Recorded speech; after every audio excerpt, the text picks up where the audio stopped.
falar para vocês sobre radiocomunicação. Eu sou radioamador, esqueci de falar aquele dia que a gente fez a apresentação. Meus amigos radioamadores que me perdoem, né, por ter esquecido. É o seguinte, essa aqui é a minha estação de rádio. A gente deu uma melhorada nela para ficar mais evidente o material para vocês conhecerem. Na história mundial é muito presente o radioamadorismo. Na Segunda Guerra Mundial, por exemplo, na França, quem fazia os revoltosos, né, que era, não vou lembrar o nome agora, eles usavam o rádio de ondas curtas para receber informações cifradas de como ia ser, por exemplo, o ataque do dia D. Os partisans eram eu vou lembrar o nome, calma. Eles faziam a resistência francesa, os partisans. Eles usavam muita informação cifrada de rádios e ondas curtas de outros países para poder coordenar a ajuda, porque eles estavam na retaguarda, né? Eles iam preparar a retaguarda, porque na vanguarda vinha todas as tropas de infantaria, as tropas de fuzileiros, e na retaguarda o pessoal do PQD, paraquedismo, ia pousar para poder fechar o cerco entre a praia e a vila. Então os partisanos faziam esse papel, eles preparavam toda a ação que ia acontecer lá atrás. Bom, e o que acontecia? A radiocomunicação ela é o ponto crucial de uma atividade militar, de resgate, de segurança. É uma atividade, é um braço, é um pedaço da ação muito importante. Por quê? Sem comunicação nada acontece, tá? Nos Estados Unidos, o pessoal eu ganhei esse broche na Fenarcom, de um radioamador da ARRL, né? É um serviço de emergência de radioamador. Lá eles têm uma grande função, por exemplo, na temporada de tornados, na queimada de incêndios florestais. No 11 de setembro eles foram cruciais na comunicação, já que toda a parte lógica, né, a parte de internet, de celular, ficou desligada dado ao ataque. Aqui no Brasil, alguns estados estão bem avançados nessa questão de radiocomunicação de emergência. Santa Catarina, Rio de Janeiro.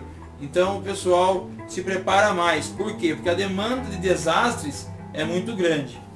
Então eles têm que se preparar. Tá? Nós aqui no estado de São Paulo, graças a Deus, não temos tantas desgraças. Teve algumas, tantos desastres, mas não tem tanta demanda de desastre como em outros lugares.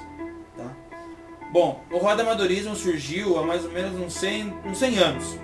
Né? Há quem diga, documentado, a primeira comunicação feita foi por Guglielmo Marconi, na Itália. Mas nós brasileiros temos aqui o padre Roberto Landel de Moura, que foi quem começou a pesquisar a radiocomunicação por antenas, por sistema irradiante sem fio, porque antigamente era feito só por fio. Tá? Mas por algumas discordâncias ele acabou não patenteando suas descobertas, e foi o Guglielmo Marconi que está na história dizendo que foi a primeira radiocomunicação feita. Tem também essas discrepâncias quanto aqui no Brasil a gente acredita que é o Santos Dumont, o primeiro homem a voar. Aí nos Estados Unidos é os irmãos Wright, se eu não me engano. Cada um defende o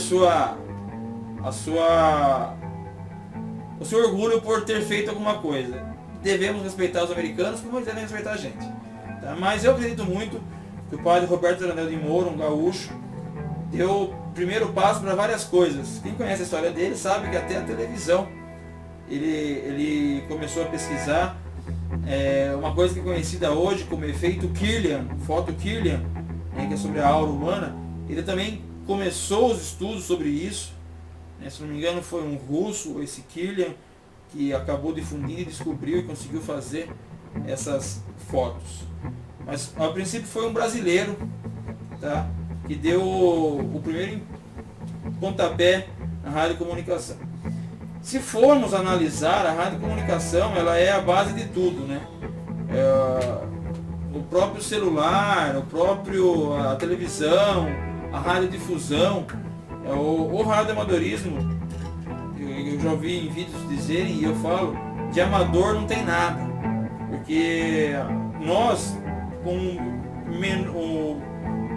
pouco equipamento, a gente consegue manter um sistema de comunicação de pé. A gente consegue fazer um fluxo de informações em emergência se for preciso. Tá? Agora eu vou falar um pouquinho dos equipamentos. É mais comum ver esses tipos de rádios com a polícia, as forças públicas, forças de segurança, bombeiro, pessoas que trabalham em shopping, com segurança, usam esse tipo de material. Tá? Mas tem gente que nunca viu um rádio. Por exemplo, esse aqui é um HT de VHF, né? Que mais pra frente a gente pode até entrar no assunto de ondas, explicar qual a diferença de 2 metros, 6 metros, HF, VHF, UHF, né? AM, FM. Mas é mais complexo e um pouco monótono. Então eu tenho que bolar um jeito mais dinâmico para estar falando para vocês sobre isso. Bom, isso aqui é um HT, tá? Ele tem 5 watts de potência e é comunicação móvel, tá? Quem já viu o filme de guerra, da Segunda Guerra, vê aqueles rádios enormes, né? Diminuiu-se bem o tamanho do equipamento. Tem HTs bem menores que esse, mais finos, tá? Assim, esse tipo de rádio é um rádio que você usa para falar na rua. Porém, a gente está em desvantagem de um rádio como esse, que é um rádio base. Ele é, por exemplo, 75 watts de potência e a antena fica alta e fora da sua casa. Não tem interferência nenhuma de estática, até mesmo de interferência de muro, nada. Já o HT tem, tá?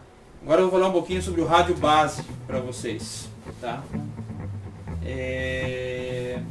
Rádio base é um rádio mais potente. Esse tem 75 watts, esse aqui tem 65 watts. Esse aqui tem um módulo digital e analógico. Esse aqui é só digital, só analógico, tá?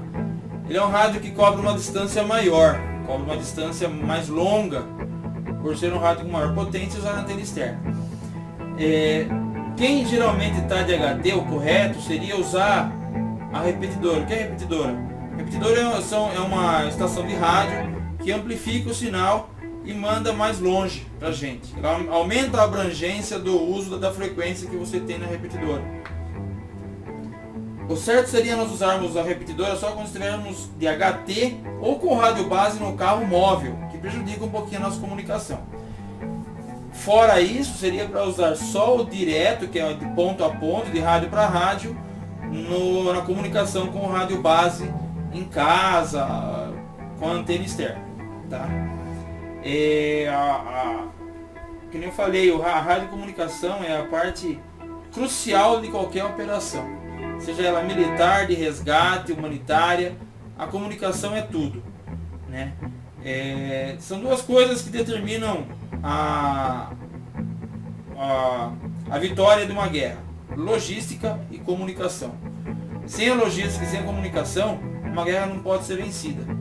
Porque é fato que vários exércitos sucumbiram à fome, à escassez de materiais, né? Quando o soldado está com fome, dá motim, ele não pensa. Se não tem bota, se não tem munição, não tem guerra. E a comunicação é que faz a ponte. É ela que pede socorro, ela que pede mantimento, ela que dá coordenada. Numa situação de resgate, é ela que pede mais profissionais, é ela que passa as informações para uma estação, para um setor, para um QG, né, para uma central de gerenciamento.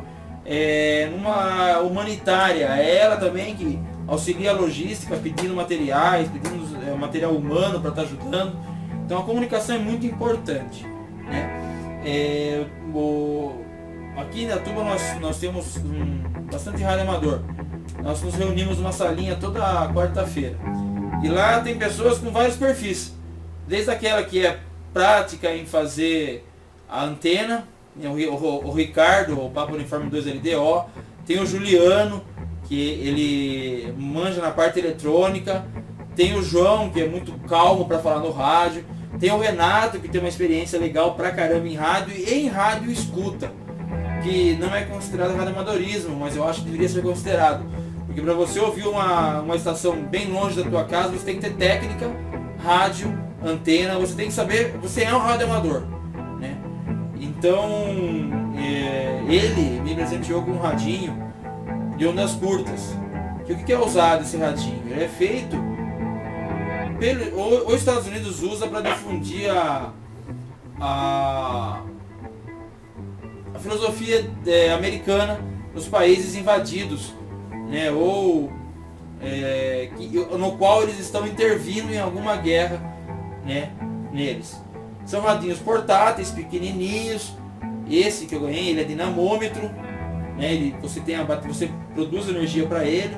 Então você ouve ondas curtas, AM e FM. Ou em outras situações, algumas religiões usam esses rádios para fazer a divulgação da doutrina, né, na África, em países que ainda não tem uma religião ocidental, tá? Então certas religiões fazem esse tipo de coisa, distribuem esse rádio para eles. Já que a ondas curtas ela é bem abrangente e de longa distância. Bom, não é brincadeira isso aqui não é. Você tem que ter uma licença, você tem que fazer uma prova, passar nessa prova e ter um trâmite de que vai ser concedido a você poder falar em um espectro de frequência que a Anatel libera para os radioamadores no Brasil. Existe o código Q, que é uma linguagem internacional. Existe o alfabeto fonético, que é o Alfa, Bravo, Charlie, Delta, que vocês ouvem em filme, enfim. Isso é para normatizar e que todas as nações falem a mesma linguagem no rádio, tá? Para que todo mundo se entenda. Então foi feito isso para que seja universal a conversa entre radioamadores, tá? Existe N histórias de radioamadores na história que fizeram um trabalho relevante para a população. Mas tem uma história em particular que eu ouvi uma vez que foi muito interessante. Um radioamador, numa das rodadas de conversa, comentou, em HF, que a mulher dele precisava tomar um remédio e que não achava no Brasil que estava difícil. Foi um desabafo que ele deu com os amigos de frequência. Passou-se um tempo, começou a aparecer desse remédio da França, da Itália. O pessoal ouviu essa conversa dele e o pessoal mandou esse remédio. No fim teve tanto remédio que ele teve que distribuir para as pessoas, senão ia perder. Então, é uma da importância do radioamadorismo. Tá? Existe um certo preconceito, porque as pessoas acham que todo radioamador é bagunceiro, né? Por conta por exemplo, o PX na década de 70, 80, foi muito difundido. E às vezes ele gerava alguma interferência nas televisões, né? Hoje em dia já não tem mais isso, porque tem filtros que você usa para falar, você instala corretamente a antena, tá? Então criou-se um certo mito sobre isso. Mas o PX, que é a faixa do cidadão, é muito útil para os caminhoneiros. eles se socorrem uns aos outros, às vezes, né? Falando, pedindo socorro pelo PX, eu socorro no PX. Eu não sou PXeiro, não sou falso cidadão, mas sei que a canaleta 9, se não me engano, é a de emergência, tá? É uma coisa legal, que no Brasil existe a Frequência Nacional de Chamada, que a Renner, que é uma rede nacional de emergência que utiliza os radioamadores, tem. Eu não vou dizer a frequência, que eu estou em dúvida se mudou ou não, tá? Mas tem várias frequências em várias bandas, tá? Para você estar fazendo esse tipo de comunicação. E o que acontece? O radioamador se cadastra na Renner e em caso de emergência ele é convocado a estar prestando serviço, né? Para estar ajudando a população, tá? É um hobby caro às vezes, porque antigamente as pessoas faziam seus rádios, montavam seus rádios. Hoje em dia a gente compra. Então tem rádio de 33 mil reais. É caro pra caramba. Mas assim, é o único meio de comunicação 100% eficaz. Pode parar a energia, você usa bateria, usa gerador. Você pode usar o teu carro, que é alimentação 12 volts. Já existem sistemas eólicos de produção de energia, enfim, você nunca vai ficar a pé, tá? Em vários filmes existem citações e imagens com relação ao radioamadorismo. No Duro de Matar, o último Duro de Matar, um hacker tem um rádio lá, no qual ele fala que aquele é a última frente dele de comunicação, que essa não vai falhar. Tem um filme que chama Alta Frequência, que é muito legal, que é com o Jim Caviezel e não lembro o nome do outro ator, muito bacana. É um pouco... eles viajam um pouco na imaginação, mas é um filme gostoso de assistir. Enfim, a radiocomunicação está presente na nossa vida em todos os quesitos, tá? Assim, eu não me vejo sem um rádio, tá? Eu não me vejo sem um rádio. E geralmente o radioamador ele tem esse espírito de ajudar, ele tem esse espírito de pesquisa, ele procura pesquisar sobre antenas, ele procura falar sobre antenas, fazer antenas, tá? Esse é o espírito do radioamadorismo, pesquisa, experimentação, né? E nunca você vai saber tudo, sempre vai ter alguma coisinha para aprender, tá?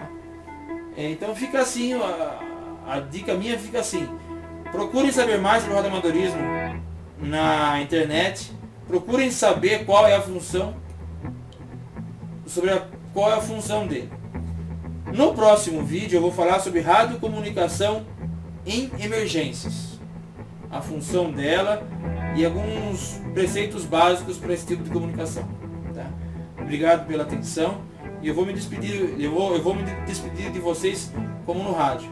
TKS pela atenção e um forte 73 a todos que me assistiram.